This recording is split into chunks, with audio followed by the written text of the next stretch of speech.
coup, lors du match, on a vu qu'il y avait pas mal de faits marquants. Je vais commencer à m'exprimer d'abord en parlant du tout premier fait, qui est bien évidemment le carton rouge sur Beraldo. Parce que je sais que mon avis était pas mal attendu là, entre vous. Je rappelle le fait de jeu, c'est d'abord un duel entre Beraldo et Aubameyang. Aubameyang qu'on retrouve propulsé, à mon avis, parce que le terrain, il y a pas mal d'eau dessus, vu que, enfin, il a été propulsé en gros en dehors des limites du terrain par Beraldo suite à un échange. Enfin, un coup d'épaule, enfin, c'était un duel d'épaule, quoi. Tout ce qui est en soi de plus normal lors d'un match de foot. Sauf que moi, là où je suis d'accord qu'il y a une faute, c'est que de base, ça part d'un duel d'épaule, mais qui au final finit sur le bras. Et donc je reconnais, en fait pour moi, après parler d'un excès d'engagement dans un duel de coups d'épaule, c'est un peu dur parce qu'on est quand même dans du football, c'est quand même un sport d'homme, mais je pense que Beraldo s'était piégé dans le sens où Aubameyang a déjà dévié le ballon dans une position où Aubameyang savait que quoi qu'il arrive, il ne rattraperait pas le ballon qu'il a déjà dévié, ce qui a contraint Beraldo à faire une sorte de faute. Enfin pour moi il y a quand même faute, et donc de là, Aubameyang se retrouve propulsé en dehors des limites. Et du coup ce que je peux comprendre, c'est que il y a faute, certes, mais le carton jaune, je peux comprendre qu'il soit limite. Mais vu qu'il avait déjà un jaune, du coup, ça a fait un rouge derrière. Non, c'est rouge direct. Ouais, non, mais en deuxième jaune. Justement, en temps normal, moi, c'est ce que j'aurais compris. Mais le fait qu'il mette un rouge directement, alors que la faute est déjà assez limite, mais je trouve qu'il y a quand même faute, c'est quand même dur. Et il est là, mon avis, c'est que le rouge, il est inadmissible. Concrètement, c'est une faute d'arbitrage, on est tous d'accord. Mais moi, c'est plus par rapport au fait qu'on me dise qu'il n'y a pas faute. Pour moi, c'est dur à avoir, mais concrètement, il y a faute. Et je trouve juste que dans un classico comme ça, Benoît Bastien et même tous les autres arbitres de Ligue 1 doivent faire preuve de beaucoup plus d'indulgence. Et parce que quand tu vas voir la VAR pendant... Mais lui, il n'a pas sifflé faute. C'est la VAR. C'est son assistant qui siffle. Lui, il siffle pas faute. Pour lui, il n'y a pas faute. Son assistant lui dit qu'il y a faute. C'est la VAR qui revient et qui dit il y a rouge. Lui, il n'a pas sifflé faute au départ. Attention. Là, c'est vraiment une erreur de la VAR. Ouais, mais ici, c'est lui qui met jaune avant même d'aller voir la VAR. Il met jaune à Lucas Hernandez déjà. Il met jaune à Lucas Hernandez pour contestation. Voilà. Mais c'est l'arbitre, lui, il siffle pas. Il y a eu plein de... Lui, il siffle pas, mais c'est l'arbitre assistant qui agite son drapeau. Moi, je l'ai vu tout de suite sur le direct. Et tu vois, moi, ce qui m'a étonné, c'est que Aubameyang, à aucun moment, il demande la faute. Il tombe sur Luis Enrique et tout, il se relève. Pour lui, il y avait. Moi, je pense honnêtement que même pour Aubameyang, il n'y avait pas faute. Et pourquoi, du coup, moi, je vais répondre à ce que tu disais, Guy. Dans le duel à l'épaule, comme tu as parlé, déjà, tu as parlé du terrain. Le terrain, ça joue beaucoup. Si Aubameyang, il est autant déséquilibré, c'est aussi parce que le terrain, on a vu le nombre de glissades folles qu'il y a eu. Ça joue beaucoup. Et tu parlais du bras. Et là où moi, je suis pas d'accord, c'est que c'est pas un duel au bras. À aucun moment, Beraldo, il le pousse avec son bras. Au départ, il y a un duel à l'épaule. Et quand, en fait, Aubameyang perd le duel à l'épaule, il s'écarte. Et dans le mouvement, le bras de Beraldo s'écarte. Mais à aucun moment, Beraldo, il va pousser avec le bras. On voit des duels où ça arrive, où les joueurs poussent avec le bras. Et dans ce cas-là, il y a aucune contestation possible. C'est vraiment un duel pas légitime. Mais là, Beraldo, il y va avec l'épaule. Il y va pas avec le bras, l'intention de pousser avec le bras. Et c'est pour ça que moi, je trouve que, déjà, de base, je trouve que, du coup, forcément, il n'y a pas faute. Si jamais il y a faute, auquel cas, pourquoi pas, mais Aubameyang, il envoie le ballon dans l'axe du terrain avec une course qui part totalement en dehors du terrain. Parce qu'il est obligé de contourner Beraldo. Donc, en fait, ça n'a aucun sens. C'est que même si, au moment où il pousse le ballon, tu peux dire que Beraldo est le dernier défenseur. Mais moi, je suis presque sûr que Danilo ou Donnarumma, ils seraient sortis sur le ballon avant qu'Aubameyang le rattrape. Parce que il avait envoyé le ballon loin, le terrain était glissant. Même si Beraldo ne le touche pas, il aurait glissé. Parce que devoir le contourner comme ça, et voilà, sur le contact à l'épaule, on est toujours là à dire que le football, c'est un sport de contact, quand des gens critiquent le fait que c'est un sport de pleureuse. Et le seul contact autorisé, qui est le contact à l'épaule, quand il y en a un qui, franchement, est pour moi loin d'être en dehors des limites, je peux comprendre que certaines personnes pensent qu'il y a faute, mais en tout cas, moi, je le vois pas comme ça. Mais loin d'être en dehors des limites, on a vu bien pire, même sur ce match. Et je me dis, en fait, ça sert à rien. À chaque contact, on va tout le temps siffler. Et honnêtement, pour moi, c'est... Parce que je trouve que pour le coup, Beraldo, il touche pas le ballon, mais il gère très très bien son duel. Pour preuve, pour moi, vraiment la réaction d'Aubameyang, qui s'énerve pas du tout, qui tombe sur Luis Enrique, mais qui se relève tranquille, et qui avait pas du tout pensé, genre. Et au final, tu vois l'arbitre assistant, ensuite le VAR. Au final, l'arbitre, moi, ce qui m'énerve le plus dans cette action, c'est qu'en France, quand le VAR, il appelle... Oui, ça prend du temps, mais En France, quand le VAR il appelle, l'arbitre, il suit toujours le VAR. Mais le VAR, il n'a pas toujours raison. Et moi, j'avais vu, je sais plus si c'était en Allemagne ou en Angleterre, une fois où ça appelle l'arbitre, et il arrive, il regarde la VAR et dit, mais pourquoi vous m'avez appelé? Ça n'a aucun sens. L'arbitre, il a porté ses cojones dans la bonne décision ou non. Voilà. Mais au moins, voilà, en France, la VAR, elle appelle, tu sais que c'est mort. Si la VAR, elle est appelée, c'était toujours mort. Penalty, ce sera toujours sifflé. Main, ce sera toujours sifflé. Hors-jeu, pas hors-jeu, tout ça. Ça toujours, quand la VAR appelle, ça change. Alors que la VAR, censé être une aide. Tu vois. Ils déjugent. Ils peuvent dire, ouais, il y a sûrement une erreur et il faut que tu ailles vérifier. Et le but de vérifier, c'est de voir s'il y en a vraiment une. Et au final, il y va et il confirme. Genre, pour moi, un carton rouge là-dessus, putain, mais les arbitres anglais, quand ils regardent ça, ils doivent rigoler, quoi. Et ils doivent rigoler.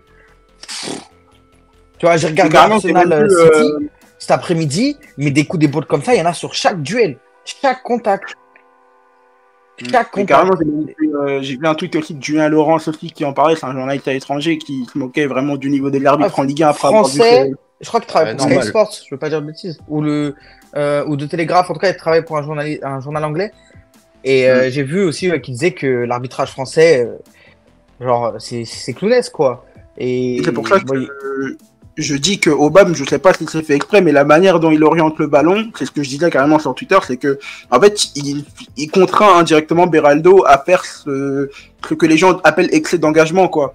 En fait, en gros, il sait que le ballon il l'aura pas. Tu vois. Non, mais il sait que le ballon il l'aura pas. Ouais, mais c'est un duel. Même s'il pousse le ballon, c'est un duel. Ça veut dire quoi en fait? Genre, imagine le nombre de fois où ça arrive avec Mbappé, où Mbappé il pousse le ballon devant et le mec il joue un duel. En fait, tu siffles faute tout le temps. Parce que Mbappé, il prend toujours l'avantage en vitesse. Mais c'est pas le cas. Tu vois ce que je veux dire? En fait, c'est pas possible. Encore, il fait une obstruction, comme sur son carton jaune, où là, il y avait faute. Ouais. On est d'accord, il s'est mis devant, il a bloqué le passage. Pour bloquer le passage, il prend son jaune, il n'y a pas de souci. Mais là, c'est pas une obstruction. Les deux, ils sont côte à côte, à l'épaule. Aubameyang, il est obligé de contourner Beraldo, donc il se retrouve en fait gêné par Beraldo. Mais pour moi, il n'y a pas d'obstruction. Il n'y a pas de mouvement principalement dangereux, il n'y a pas de coup de coude, il n'y a pas d'impact au niveau des jambes. Genre, c'est le monde des bisounours, quoi. Franchement, c'est le monde des bisounours. Et ouais, non, l'arbitrage en France, j'en parlais avec Antoine, et notamment sur le but hors jeu, c'est la même chose. Il y a des règles qui sont fixées. En France, tu les prends, tu les appliques bêtes et méchantes.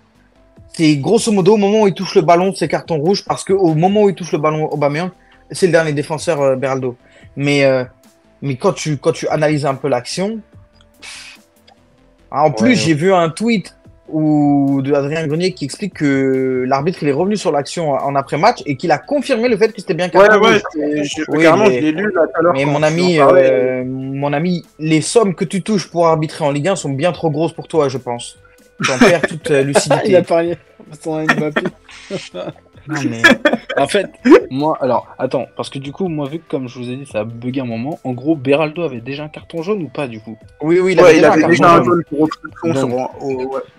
Pour moi, donc, moi, je vais donner mon avis sur l'action, il y a penalty.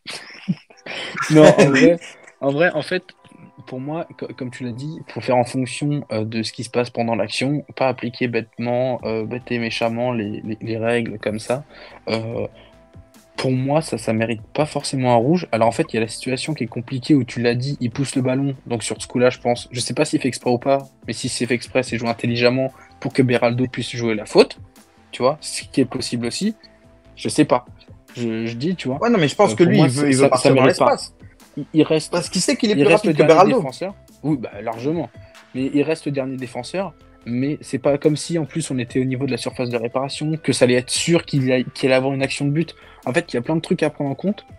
Pour moi, il y a peut-être une faute, ça mérite pas un rouge, loin de là. Et c'est ce qui a fait justement, c'est ce qui a cassé ce match, c'est ce qui a cassé l'odeur de ce classico, tu vois. Et pour moi, ça mérite pas carton rouge. Et pour moi, il y a une faute, mais ça mérite pas carton rouge. Tu vois. Et honnêtement, tu disais peut-être un jaune, mais honnêtement, même un jaune, honnêtement, non. Franchement, non. Bah, parce que ça serait plus compté en tant que faute intelligente. Le bras, tu vois, ouais, mais pour moi, c'est pas de l'anti-jeu. C'est pas, il coupe l'action, il le retient pas. Il n'y a pas le bras au niveau du haut de l'épaule ou. Les deux acceptent le duel, tu vois. C'est ça, en fait. Et vraiment, comme je disais, tu le vois bien dans la réaction d'Aubameyang. Genre. Oui. Après, il se check, mais vraiment, n'importe quel championnat européen. cette faute-là, elle est quasiment jamais sifflée, quoi. Donc, Genre, putain, toutes les équipes qui jouent contre Vinicius chaque week-end, elles devraient sortir avec 2 joueurs en moins automatiquement. Et bah ouais, mais tu vois, c'est très dur comme constat, mais c'est vraiment ça. Et tu vois, je peux prendre un exemple, le carton rouge, peut-être vous l'avez en tête, je sais pas si toi tu l'as Antoine, si tu avais vu le match, PSG Rennes, le carton rouge rennais, où Barcola il dribble 3-4 joueurs, et il se prend une jambe, et le mec est dernier défenseur, tu regardes le carton rouge, Barcola, il est seul au but dans la surface, au moment où le mec il le touche. Le carton rouge est évident. Sur le direct, les gens comprennent pas trop, mais quand tu regardes le ralenti, il est évident. Là, aujourd'hui, c'était beaucoup trop loin du but. Il n'y a vraiment pas volonté de couper l'action. Tu le sens qu'il veut vraiment jouer le duel. Genre, l'arbitrage en France me sidère. Et c'est pas la seule action du match où au final tu peux te dire que l'arbitrage il est bancal, quoi. Sans privilégier une personne ou l'autre. Hein. Le débat n'est vraiment pas là, mais c'est compliqué. Il faut faire en fonction de l'action au complet.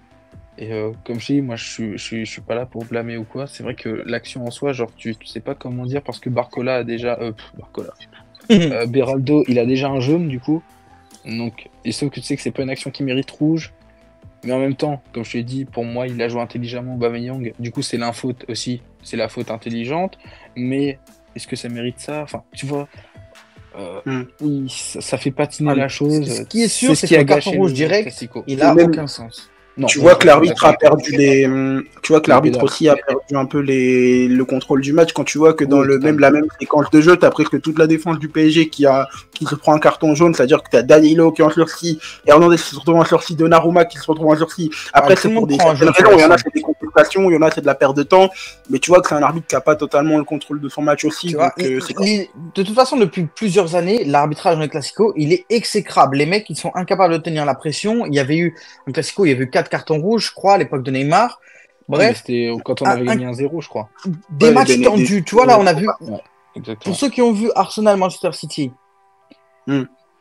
quand tu regardes le match, c'est un match tendu, à haut enjeu. Là, on parle du troisième contre le deuxième. Liverpool avait gagné juste avant. Une pression maximale. Non, je parle de City. Oui, je sais, justement. Et l'arbitrage, il n'y a pas de carton. En fait, quand tu as un arbitre, il arbitre bien, il met le moins de cartons possible. Et c'est comme ça qu'un arbitre, il garde son match et qu'il garde des joueurs dans le jeu.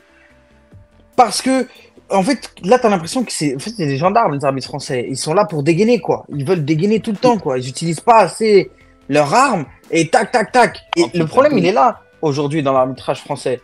Ils savent pas tenir un match. Ils savent pas tenir des joueurs. Pas le droit à la parole. Dès qu'un joueur, il vient, il parle. Carton jaune, même pour le capitaine, parfois. Alors qu'on sait que, historiquement, dans le foot, le capitaine est censé avoir le droit à la parole, au moins avec l'arbitre.